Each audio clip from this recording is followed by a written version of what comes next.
Okay, here's the Wilesco D22 again from 1970 something, and it's essentially running at 0 psi,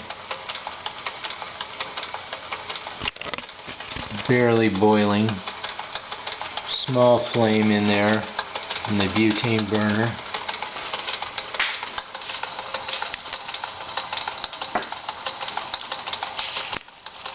And it's the smoothest running steam engine I've ever owned, and it's a beauty.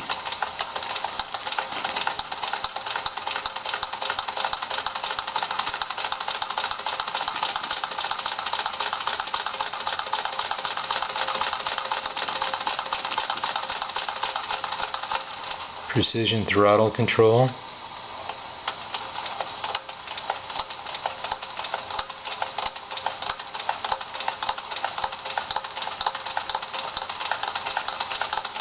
You know, if I had a real fire in there, this thing would probably turn about a 10,000 RPM. I don't know. It's something. Okay, thanks for watching.